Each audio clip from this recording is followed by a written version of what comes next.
નમસ્કાર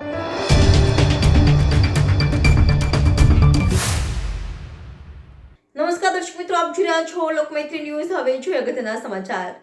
સુરતના પોલીસે ભેસ્તાન વિસ્તારમાંથી નકલી તબીબો બનીને ક્લિનિક ચલાવતા 4 મુન્નાભાઈ MBBSની ધરપકડ કરી।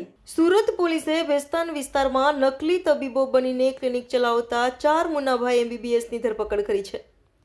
આ લોકો છેલ્લા લાંબા સમયથી દર્દીઓના સ્વાસ્થ્ય સાથે ચેડા કરતા હોવાની ફરિયાદો સામે આવતા પોલીસે સમગ્ર વિસ્તારમાં ચેકિંગ કર્યું હતું, જેમાં 22 જેટલા તબીબોને ચેક કર્યા બાદ 4 જેટલા બોગસ તબીબો ઝડપાયા। તેમના વિરુદ્ધ કાયદેસરની કાર્યવાહી હાથ ધરી છે।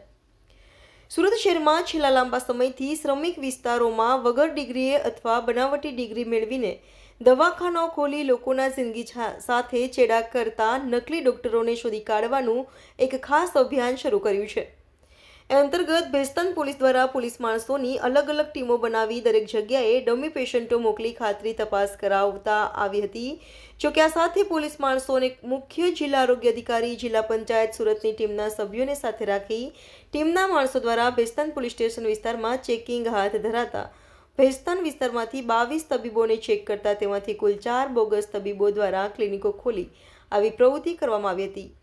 બોગસ તબીબોને શોધી તથા તેમના ક્લિનિકમાંથી અલગ અલગ પ્રકારની દવાઓ, ઇન્જેક્શન, સિરપ, મોબાઈલ નંગ 4 મળી કુલ રૂપિયા 26,802ની મત્તાનો મુદ્દામાલ કબજે કરી કાયદેસરની કાર્યવાહી કરવામાં આવી છે।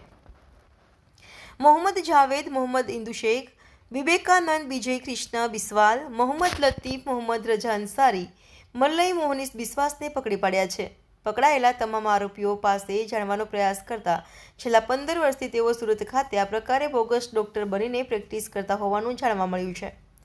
ત્યારે પોલીસે તમામ વિરુદ્ધ કાયદેસરની કાર્યવાહી કરી બપોર બાદ કોર્ટમાં રજૂ કરશે। આ તમામ લોકોનું કહેવું છે કે ઉત્તર પ્રદેશ ખાતેથી તેઓ ડિગ્રી મેળવ્યા બાદ છેલ્લા 15 વર્ષથી સુરતમાં આ પ્રકારે પ્રેક્ટિસ કરતા હતા। એક તબીબ તો છેલ્લા 44 વર્ષથી પ્રેક્ટિસ કરતા હોવાનું જાણીને પોલીસ પણ ચોંકી ઉઠી હતી।